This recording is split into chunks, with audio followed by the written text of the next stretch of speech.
Welcome back to another installment of me just figuring stuff out. Today we're going to be getting a rear sprocket and chain setup. We're going to go with a 48 tooth, more of a stock gearing. Eventually I'm going to get this wheel set up for a stunt gearing like a 60 tooth or whatever, but until then we'll get the bike set up for a chain setup regardless, so that way that's actually useful and I can swap them back and forth and blah blah blah blah blah. So here's what we're working with. We got the 48 tooth, we got the front sprocket with our locking nut, and then we've also got a sprocket locking mechanism by Hughes, and then obviously all new bolts. So should be good to go there.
All done.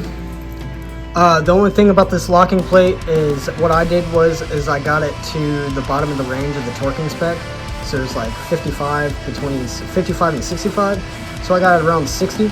And then I went ahead and you have to kind of like turn each bolt until it falls right into each spot, orient it properly, and then blue Loctite everything.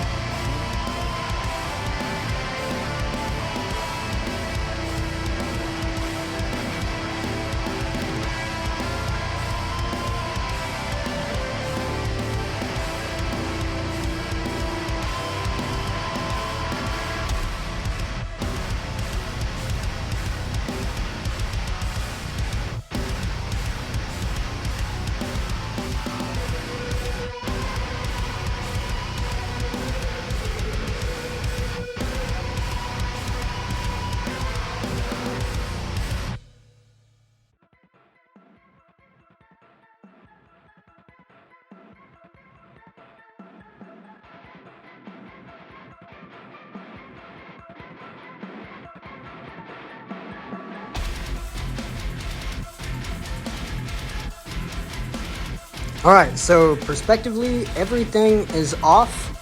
The sprocket and everything down there is installed.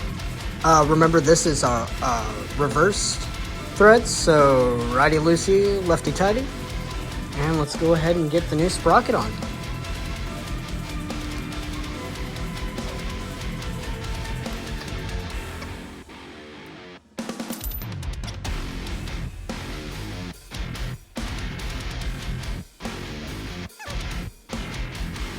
And we'll tighten all this once it's sitting down on its own wheel and everything, so that way we can get a proper torque, chain, everything. So let's go ahead and get this belt off and we'll start getting the wheel in place. Cleaned up some road grime, got the wheel on, went ahead and greased my spacers, the inside of the wheel bearing, and the chain adjusters. Got the chain adjusters back all the way out, so that way we have the most adjustment when we put our chain on. Threw the chain on, got the master link out, and we're getting ready to pull it all as tight as I think it should be, and then mark it, and then we'll cut the chain. What's up? We're a little bit in the future now. I ended up making a mistake. We cut that chain a little short, so I had to get a new one and throw it on there. Got the new chain on there. It feels solid, feels good. I like it quite a bit.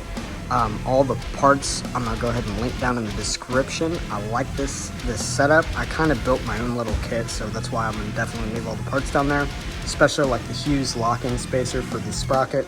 I like it quite a bit. It looks great, and honestly, the way it's set up with that like wrench style where these cannot back out, that's good insurance. I am going to be picking up some plates. I seen that on Rusty Butcher. They have some plates for the Sportster that are much more beefier and thicker. That way these won't end up sucked in over time. Other than that, it's good to go.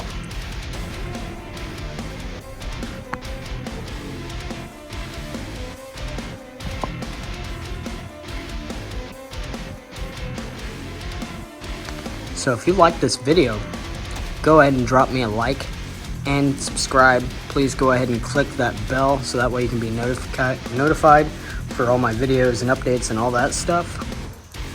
And we're gonna keep on coming. I've just went ahead and purchased quite a bit more things to get going on the Sporty to get it where I want it. So stay updated. We're gonna be, not really sure what we're gonna be doing next, but it will be updated here soon. I'll kind of let you guys know in a short. So on that note, I'll see you guys later.